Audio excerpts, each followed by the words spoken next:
bet each way. So that was interesting. Yeah, that was good. Because we don't know much about the mind, do we? Really? No, and every time they're learning more about the mind, they're finding out how little they know. I think that's the fun thing about it, is that it really is that it's still quite unexplored. And even things like, you know, that resilience study they did in America over the 100 years of census. And as human beings, we are becoming more and more unable to cope with stress. So as human beings... Are we putting too much demand on ourselves? Like, you know, you look... I remember when my parents were... when I was a toddler, I don't remember when they got married. But they didn't expect much. You know, a good job, good income. Mum was the homemaker.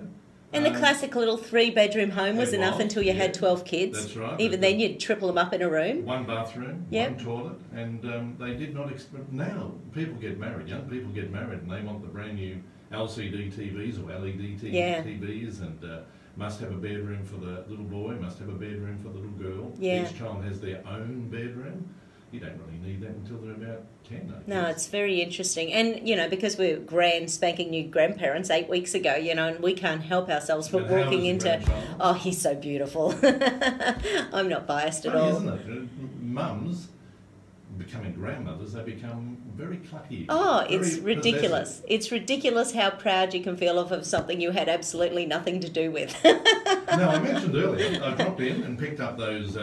ginseng, Korean ones. Yeah. Tell me the other varieties. Yeah, so there's several different varieties. So Korean ginseng stimulates the pituitary gland in the brain. So it has an overall effect on every hormone function in the body. With age, that slows down. Absolutely. In China, pretty much everyone takes Korean ginseng who can afford it. So it's one of those. Well, it's really quite cool because all the ginsengs do a slightly different thing. So the pituitary gland, because it is most active in the morning, when we take the morning Korean ginseng, what it does is stimulates the pituitary, so therefore that has an overriding effect on things like your thymus gland for the immune system, your testes for testosterone, your ovaries, your uterus, metabolism, your pancreas, your thyroid, all sorts of things. So anything hormonal, the pituitary gland can support. Ramps everything up. Absolutely. Then the Siberian ginseng, it's what's known as an adaptogen. For men specifically, it helps to increase testosterone, so it can be great for guys who have fertility issues or libido problems. That's the one I should have got. So Siberian ginseng is just a real nourishing energizer, but it's for long-term energy. Korean ginseng you think of more as short-term, whereas withania, it's Indian ginseng, and withania is known for, once again, it's an adaptogen. Also, it's been used in a lot of trials in China for cancer. So in big enough doses, and this isn't the dose that we give people on a daily basis, in big enough doses, withania has been found to reduce the size of tumours, but you'd sort of need the equivalent.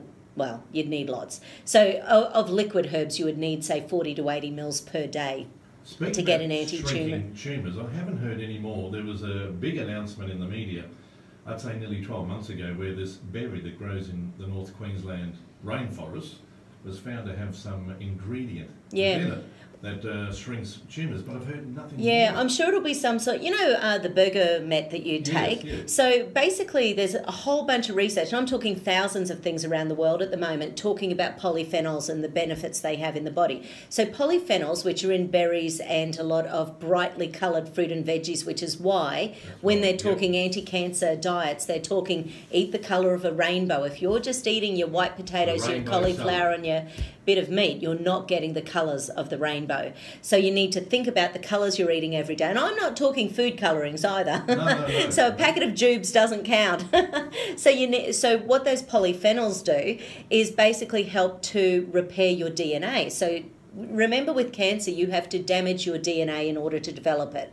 So basically, we've all got like 23,000 genes, and once we start getting that DNA damage, we're damaging some of those genes. So, and you need to damage at least 22 on your mother's side and 22 on your father's side in order for you to develop tumours. So polyphenols are one of the things that seem to be helping to reverse the damage, and reverse the damage if we get it in big enough doses. So, for example, one of the polyphenols you would have heard about probably is resveratrol. No, I haven't. Okay, so it's in Pinot Noir. Have you heard that? Red wine. So red wine is one of the things that they consider quite healthy, you know, in the Mediterranean diet. It's the red wine they have for lunch they consider part of the healthy eating in that diet.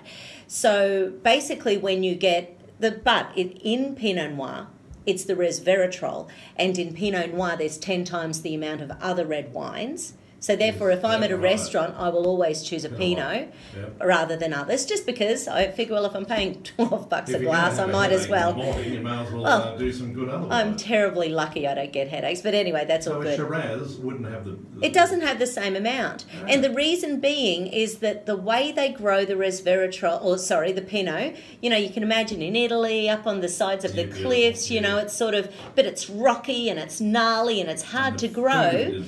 It is. But hard to grow plants have more hardiness in their cells. So then when we're eating or drinking from those crops, we're getting some of that benefit put through to our cells. Exactly.